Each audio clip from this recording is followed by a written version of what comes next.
On this episode of RevHang, Ben and I talk about the Formula One Brazilian Grand Prix. Let's do it.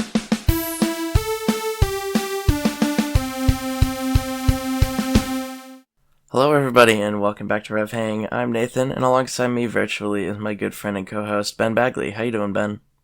I'm doing pretty good. Slightly lower quality setup right now. I'm hanging out at a hotel in Spokane, Washington, visiting family, so you get the laptop voice today. Awesome stuff.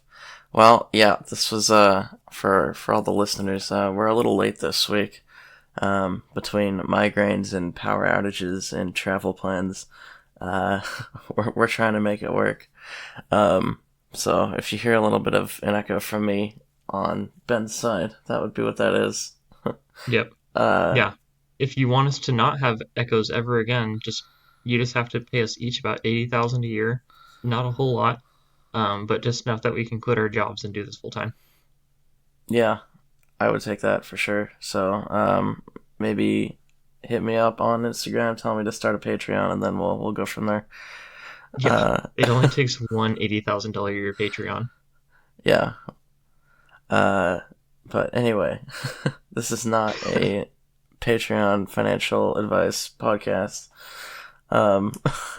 This is a Although racing if it podcast. was, It would be a good one. Yeah. So let us know if you want us to start a Patreon, and we will. I would be more than happy to do that if people are interested. Get that sweet viewer engagement. Yep. But anyway, let's jump right into some racing news. The other thing we really have this week to talk about is that Haas launched a right of review for the results of the United States Grand Prix, but then was denied by the FIA. They were protesting because apparently Leclerc, or was it Leclerc? One of the drivers. They were protesting like three of the drivers, I thought. There were Like several Perez, drivers, yeah. Leclerc, and one other. Albon, or sorry, I don't know. Somebody. Yeah, there were a few. They were angry. Yeah, they were talking about track limits and stuff like that. So, basically them just trying to squeak some extra points out. But FIA said no, so that is not happening. Yep. But that's the only real racing news we had from this week. So let's just jump right into the Brazilian Grand Prix. This was a sprint week, the last one of the season, I believe. And we had a sprint shootout on Saturday morning.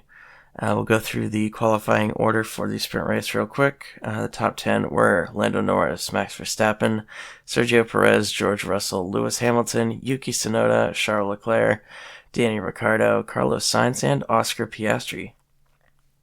Lando Norris actually managing pole position by just about half a tenth. Yeah, that was pretty cool. It was, and he was just as surprised as we were. I was not well, yeah. It was a good qualifying. Lando was very fast this week. But yeah, going into the sprint race, Verstappen took the lead into turn one. That was inevitable. Race over. Yeah, Yep. right. Yeah, Russell jumped up to P2 by the end of lap 1, passing Norris. Leclerc, Hamilton, and Perez battled for P4 on lap 4, with Perez hanging on to the position. Norris then took P2 back on lap 5. Perez took P3 from Russell on lap 10. Ricciardo then passed Sainz on lap 12, but was passed back into turn 3, and that whole process repeated itself on lap 14. Piastri took advantage of all of the carnage and passed Ricciardo on lap 14 as well. Alonso and Gasly had a great battle on lap 15, with Alonso coming out on top. Went back and forth for a few corners. Alonso raced Piastri to the finish, but wasn't able to catch him before the end of the race. Alonso had a few people racing to the finish this week. Piastri in the sprint and Perez in the main race. Yeah, I was gonna say, I was looking at that final out, and I was like, don't you mean Perez? Yeah, that was not the sprint. Yeah. So it was a pretty decent sprint race. I do like Brazil a lot. especially for the sprint race. I think it's the one track where I feel like the sprint race is justified. Yeah, well, it's just an awesome track. I like it. It's a fantastic track. There's so many overtaking opportunities. It's just a track that's very good for racing. But yeah, so going into the results of the sprint race, Max Verstappen won, followed by Lando Norris and Sergio Perez. Fourth and fifth were Russell and Leclerc. 6 through 10 were Tsunoda, Hamilton, Sainz, Ricciardo, and Piastri. Then 11 through 15 were Alonso, Stroll, Gasly, Ocon, and Albon. 16 through 20 were Magnussen, Zhou, Hulkenberg, Bottas, and Sargent. All right. Let's go into qualifying for the actual Grand Prix. On pole position this time was Max Verstappen and not Lando Norris. Second was Leclerc. Third was Stroll. Fourth and fifth were Alonso and Hamilton. 6 through 10 were Russell, Norris, Sainz, Perez, and Piastri. Lando Norris did not have as good a qualifying this time. And the surprise of the week was the Aston Martin team. Lance Stroll getting P3 and Fernando Alonso getting P4 in qualifying. They bounced back. Yeah, it was nice to see the Aston Martin cars a bit closer to where they were at the first half of the season. Yeah, for sure. What changes did they make? Did they just go back to what they had before summer break? Or did they actually make some meaningful upgrades to the car that I didn't realize? I actually don't know. It might have been the track too. It's a slower track where you need more downforce, and it seems like Aston Martin does better in the slow corners. So, might have just been the track that helped them out, but it's hard to know what they actually did. Getting into the race highlights, Leclerc went into the wall on the formation lap, ending his race before it started with a hydraulic failure. Or, well, everyone thought it was a hydraulic failure, but then he said it had nothing to do with that, and nothing to do with...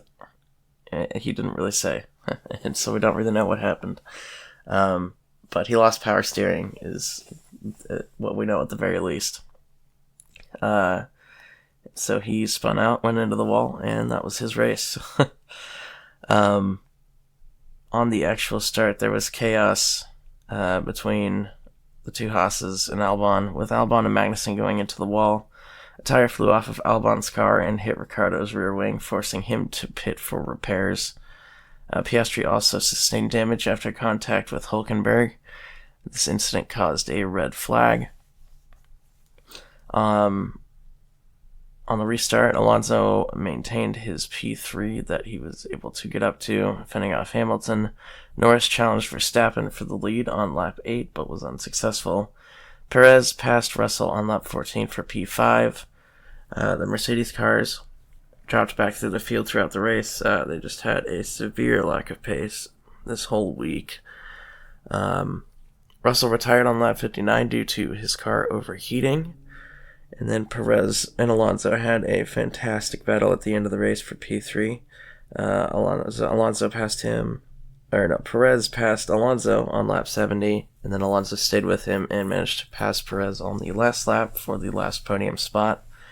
And then they had a drag race down the final straight to the finish line, where Alonso stayed in front by half a tenth in a spectacular photo finish.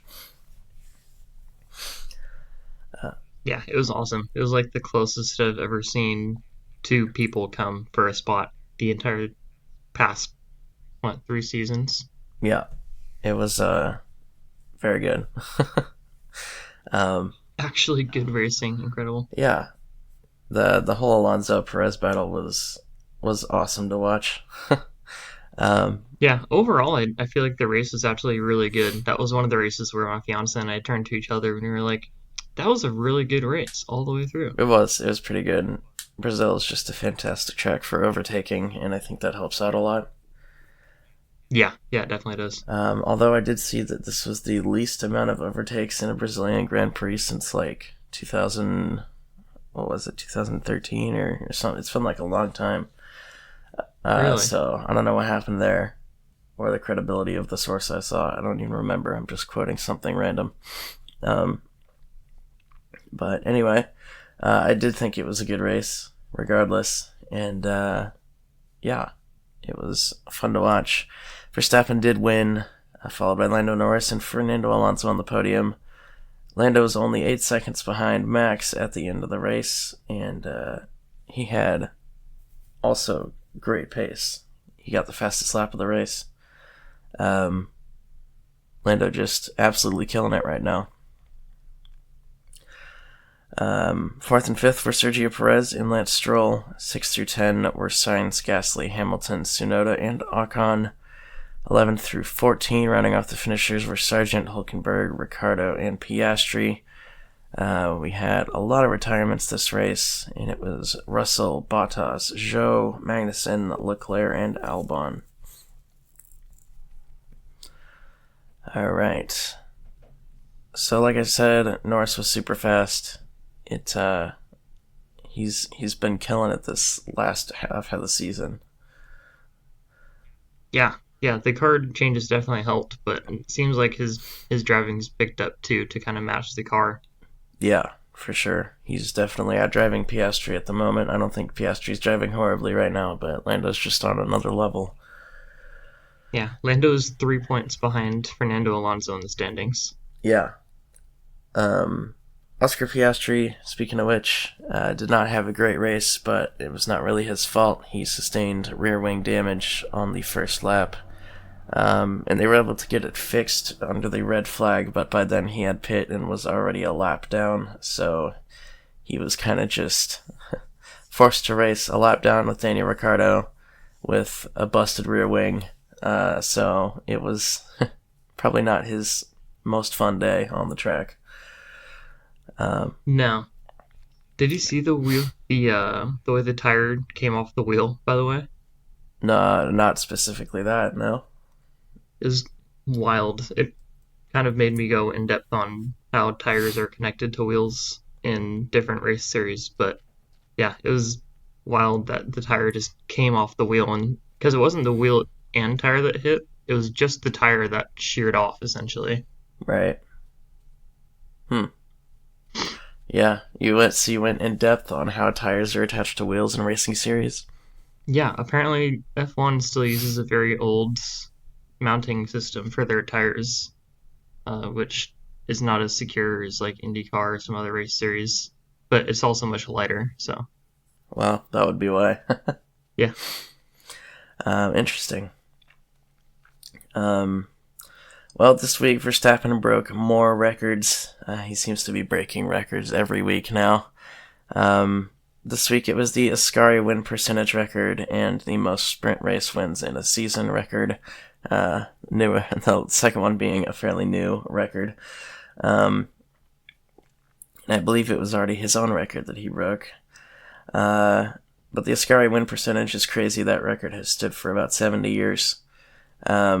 At 71% win percentage on the season was the previous record, and Max Verstappen is currently sitting at, or if he doesn't win the next two races, he will sit at 77% win percentage, which is just nuts, and I think he can get up into the high 80s if he wins the next two. could you imagine? It'd be pretty nuts. In fact, let's see, yeah, it would be high 80s for sure. Wow. Do you think he has a chance to break that next season even, or do you think more people will be a little bit more competitive in their cars next season after getting it kind of figured out at the end of the season? You're asking me the real questions, Ben. I don't. I've been thinking about this, and I just don't know, because Red Bull is saying that next year's car will be the one that's most affected by the wind tunnel penalty, and then Mercedes is going to have the chance to redesign the car, because they said that this year's car is just fundamentally flawed, and with how fast they are now, well, barring like minus Brazil, how fast they have been generally in the last half of the season. once they fix their fundamental issues, whatever those are, I think they'll be pretty fast. I think McLaren will probably take another step up. I think it's going to be a lot harder for Red Bull next year, so I don't see Max getting that again in terms of this crazy dominant season. It could happen, but I don't find it very likely. Yeah, because I've been trying to figure out how much better the RB20 could be. I mean, in an interview, I think Adrian Newey did say that the RB20 was going to be, I'm paraphrasing here, but immune to the wind, essentially. Yeah. That was like his main goal. Yeah. But yeah, I don't know how much faster you could be than the other cars compared to this season. Yeah, I don't know. It's gonna be interesting to see how everything plays out in the off season. I really don't know. Yeah, because even if the race season ended right here, I mean, even then, like the entire next season would just be watching to see if Verstappen could break his own records. Essentially, yeah. But yeah, so Mercedes was slow this week. I think this was just kind of a one-off. I think their car just didn't really fit Brazil, which is odd because usually it does. Brazil has always been a Mercedes track, but not this time. So very draggy down the main straight, and then for some reason did not have a lot of downforce in the corners, which is kind of contradicting, but that's what it looked like. Yeah, usually you trade some for the other, but they just didn't have either this race. Yeah. So, not sure what happened there, but I'm sure they will bounce back. Maybe not in Vegas because they don't have the best straight line speed, but we'll see. Ferrari and Alfa Romeo had some reliability issues this race.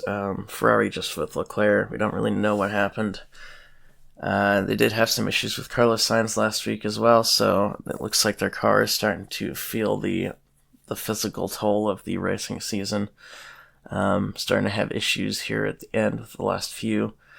And then Alfa Romeo had a double DNF due to the same reliability issue. Most likely overheating would be my guess. That's what took George Russell out of the race. Don't really know for sure. I think it was engine issues on both Alfa Romeos. So there's that. They've been a lot more reliable than they were last season. That's for sure. It's not a very high bar, but yeah, true. Yeah, that's also fair. But yeah, it seems like we haven't had as many reliability problems this season, just in general. Yeah, and we haven't had nearly as many parts change penalties this season either. At least not that I've noticed. Yeah, we had a couple. Like Yuki Tsunoda had one in Mexico. I know that. And then I think Sargent might have had one in the U.S. I don't remember for sure, but we've had a couple, but it hasn't been very many. That's for sure. Yeah, because I remember a big part of last season was just watching as Max Verstappen or Hamilton or any of the big race leaders would just all start from the back during a few races just because they took new engine parts or something like that, new power units. Yeah. Yeah. It hasn't been as much of a factor this year, which is interesting. But yeah, so moving on, Aston Martin had a fantastic race this race. Again, not really sure what happened. It could just be the track and car combo. Maybe they found something that worked in their package. But Fernando Alonso was very happy to be back on the podium. And Lance Stroll got a P5. So, very good result for the team. I think that was Stroll's best finish of the year so far. So, good job to all of them. That was a good showing for them after the last few races that were not good showings. Yeah, and speaking of good showings, the final laps between Perez and Alonso. Yeah, absolutely amazing. It was probably, I would say, the most entertaining battle of the year so far. just because I guess it didn't really go back and forth except for the one time in the last 2 laps, but Perez was chasing down Alonso for at least the last 10 laps and was, fighting for that position. So that was a very fun battle to watch. All the way until the end. Was not sure who actually crossed the line first until I looked over at the side to see who it was, but yeah, it was definitely very close. But yeah, that kind of rounds off our talking points on the Brazilian Grand Prix. So let's go through the standings real quick. In first place, obviously, is Max Verstappen, the world champion. Second place is Sergio Perez. Third is Lewis Hamilton. Fourth and fifth are Alonso and Norris. Sixth and seventh are Sainz and Leclerc. Eighth and ninth are Russell and Piastri. 10th is Lance Stroll. 11 through 15 are Gasly, Ocon, Albon, Tsunoda, and Bottas. And then 16 through 20 are Hülkenberg, Ricciardo, Zhou, Magnussen, Lawson. And then Logan Sargent is in 21st with 1 point. And Nick DeVries is in 22nd with 0 points. Feels bad seeing Logan Sargent in 21st place out of 20 drivers. Yeah, but I mean, he's in pretty good company. I mean, Lawson was an absolute screamer. Yeah, but Lawson only had 5 races? That is also true, yeah. So, yeah, well, we'll see what happens with Sargent. That's another thing that's kind of uncertain at the moment. I don't know. But moving on to the constructors, obviously Red Bull won the championship, so they're out in front by exactly 400 points.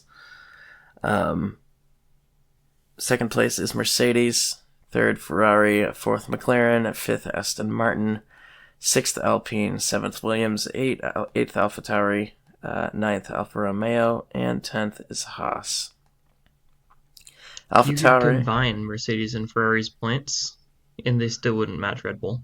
No, and I just saw that Max Verstappen just crossed the point where he has enough points to where he would have won the Constructors' Championship by himself at this point, which is nuts. With 2 races left in the season. Yeah. So, yeah, that's pretty crazy. One thing to note, AlphaTauri is only 7 points behind Williams, and with how good AlphaTauri's been the last few weeks, that could be a fight that comes down to the wire. Probably not in Vegas, actually. Vegas might be Williams' saving grace, because Williams is usually pretty quick in a straight line, and Vegas is essentially a square. Yeah, it's really going to come down to which teams can get their tires warm the fastest, though, I think. It's going to be cold, that race. Yeah, it's looking like 3 or 4 degrees Celsius, which for us here in imperialist America, well, that's not really. We use the imperial system is probably a better way to say that. Yeah, not imperialist, just imperial system. That is, probably about 40 degrees Fahrenheit? Ish, yeah. So low 40s. Yeah, low 40s. Out in the desert, so it's going to be wind chill as well. Yeah, it's going to be very, very chilly. Drivers are going to have to wear some insulated gear, I think, because driving in 42-degree weather in essentially a 200-mile-an-hour convertible is not going to be the warmest thing. Reverse guitar. Yeah, exactly. Honestly, there might be some legitimate issues because of how cold it is. Yeah. So, we'll see what happens. One thing to note, I saw that Max Verstappen in an interview said that when he drove Vegas in the simulator, he couldn't stop hitting the walls. So, fingers crossed that maybe we get some interesting things happen this race. Me whenever I drive Long Beach. Yeah, right. Me and Monaco. Anyway, so I think Vegas is going to be... I hope it's an interesting race. We'll see. It's definitely a big unknown. But it's a new track, which is always exciting. I'm not excited for the amount of celebrities that will inevitably get all of the screen time. I think it's going to be way worse than Miami is in terms of, it being an event over a race. Yeah. We're gonna have a lot of celebrity NPCs. Yeah. With its proximity to Los Angeles, it's almost guaranteed. Who knows? Maybe the cold will deter them. Maybe they'll stay up in their warm press boxes. But we'll see. We'll see what happens. I'm excited to see the Globe do whatever it's gonna do during the race. Oh, I forgot about that. Yeah. Who's waving a flag for the Vegas race? I don't know. That is a good question. I look it up. All right, moving on to the Pit Stop Championship. Max Verstappen won this week with a time of 2.22 seconds. Nothing crazy, but still pretty fast. Second and third were Piastri and Perez. Fourth and fifth were Tsunoda and Sainz. 6 through 10 were Stroll, Alonso, Norris, Gasly, and Ricciardo. Nothing much has changed in the standings. I think the only thing that did was Stroll passed Gasly. Yep, so Stroll is now in P8. Oh man, I messed up the positions again. It's always on Pit Stop Championship too. 7, 8, 9. So Stroll is in 9th, Gasly is in 10th. And then Team Championship, nothing's changed. Red Bull's still way out in front. At this point, I think they have won the championship. Looking at it, maximum points being 43. So that would be an 86-point swing. And Red Bull is ahead by 89 points. So Red Bull is the Constructors champion for the Pit Stop Championship this year, officially. Congratulations! Yay! I should have brought my kazoo to play a little tune for them. Woohoo! Yeah. And then I think Perez, with that being said as well, is also the Pit Stop champion with a gap of, I can't math, it's too early for this. 69 points with 2 races left. Yeah, so Perez is definitely the champion, probably was last week. But yeah, so Pit Stop Championship is wrapped up. Overtake of the week. I gave this to Fernando Alonso for his overtake on Sergio Perez on lap 71, the final lap of the race. It meant so much in the moment. Yeah, it was a great overtake on its own, and also just with the context of it all being on the last lap for the last podium spot. Just fantastic stuff. I 100% agree. Yeah.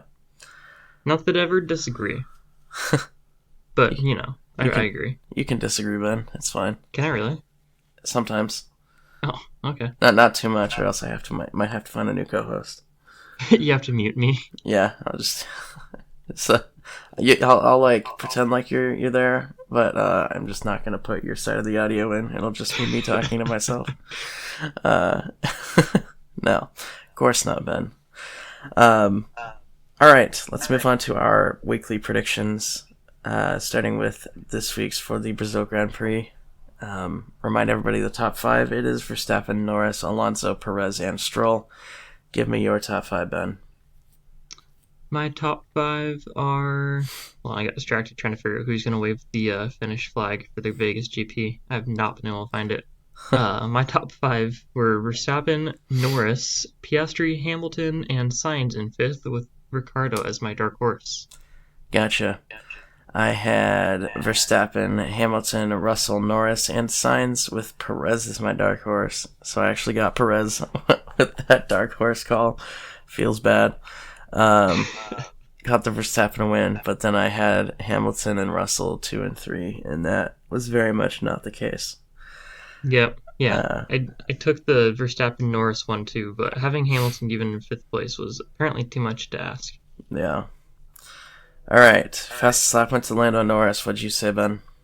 I had Verstappen. And I had Hamilton. The uh, one time driver of the day went to Lando Norris. What'd you say, Ben? I had Piastri. And I had Hamilton as well on that one. I went Oof. all in on Hamilton this week and was severely disappointed. But all right, let's move on to our predictions for the upcoming Las Vegas Grand Prix. Give me your top five, Ben. All right, for the riveting, I'm sure, Vegas GP, I have Verstappen, Sainz, Perez, Piastri, and Norris rounding out the top five with Albon as my dark horse. I'm really hoping that Williams' top speed pushes him through all the right angles, okay? Yeah. Uh, I have Verstappen, Perez, Norris third, Piastri, and Sainz. And then I have Gasly as my dark horse because my brain at 7:55 this morning told me that Alpine is pretty good in a straight line. And then my brain told me right now, Alpine has never been good in a straight line. What was I thinking? uh, so, Gasly's my dark horse, but I'm not optimistic about that. That's the same vibe as like somebody asks for your source and you're like, it was revealed to me in a dream last night. Essentially, that's what it was. All right, fastest lap. What do you got, Ben? It's gonna be Verstappen. And I agree with you there. And then driver of the day. I have Sainz because if Sainz gets second in this race, he will also get driver of the day. Gotcha. And I have Perez because if Perez gets second in this race, I think he will also get driver of the day. So let's just call it now. Whoever gets P2 gets driver Yep. of the day. That's kind of the way it's been the last few weeks with Norris. Yeah, unless Verstappen crashes out. Yes, unless that happens, and then it's a free for all. But Yeah. we'll see. You know, it's interesting if you watch. There's like these videos and charts on Instagram and stuff where if you like look up the championship minus, like if you take Verstappen out of it, it's actually been one of the craziest years. Just with like Perez not being all that great after Monaco, and then the Aston Martin crazy strong start, followed by their crash, and then the McLaren's rise to power, and then the Mercedes and Ferrari battle. Like if you exclude Verstappen from the results, it's actually been a very, very good year, which I think tracks because I've actually enjoyed most of this season, even despite the absolute sheer dominance of Max Verstappen.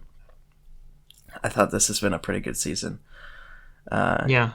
And you're gonna love it even more because Blue Man Group and Cirque du Soleil will be performing at the Vegas F1 GP. I don't think I've ever been more excited for anything in my life than to watch the Blue Man Group at a Formula One race. But anyway, yeah, so it's been a good season. You just kind of have to know where to look and what to look for. Just assume that Verstappen's going to win everything, and then the real fight is for P2. Yeah, Norris even said when he got his P2, he was happy because that's the best you can get anymore. Yeah, which is kind of sad that we've gotten to that point. But I don't think Norris will get P2 forever. He's gotten so many this year. He's gotten so many in his career. I think that win is coming. I don't know when. Probably not this year, but maybe next year. He's gonna win at some point. Verstappen is gonna have a bad day, and Lando's gonna be there to pick up the pieces. It has to happen at some point. It's got to. Has to. But all right. Last segment, Ben. Do you have any words of wisdom for the lovely audience? Yes. It's getting colder. You need to have nice gloves. You need to layer. Layering will keep you warm. And then when you go inside, you can take off your layers and you will not be as warm where it's warm inside. So just layer up as much as you can. I'm talking when it's real cold outside, you want that long sleeve thermal base layer. You wear like a shirt over the top, a little better styled shirt if you want some style.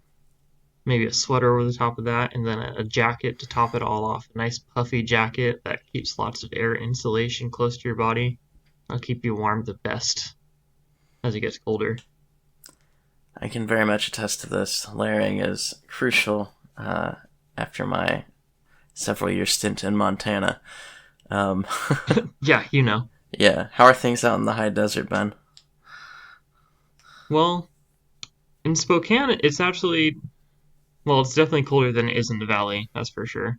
Yeah. And it's kind of like Klamath Falls, where it's just the drier it gets, the colder it is. Mm-hmm. Uh, so it's getting down to the 30s during the nights here. But yeah, definitely layering helps just keep all that nice warm air near you. I was wearing a nice puffy jacket with the wool on the inside last night, and I was not bothered by the cold at all. Awesome. Yeah, it can get pretty chilly in Spokane. But yeah, it hasn't really quite hit winter yet, but it's coming. So definitely buy your winter gear. It is early November, and by late November, early January, the winter in the majority of the United States and probably most of Europe will start rolling in. Yep, you got to remember that winter lasts until March, so it's never too late to get new winter gear. Yeah, yeah, unless you're in Oregon, and then winter is like December and then mid-January, and then we get fog throughout February. Yeah. But that's basically our winter. Other than that, it's just rainy. But moving to Montana was a culture shock and a half for sure. Huh. When Yeah. you see grass 4 months out of the year. But anyway, this is not a snow podcast. It's a racing podcast. And with that being said, thank you all so much for listening to this episode. If you enjoyed it, leave a like or rating on the platform you listened on. It really helps us out. If you want to see updated standings for IndyCar and F1 or a calendar of upcoming racing from all sorts of different series, check out our website, RevHang.com.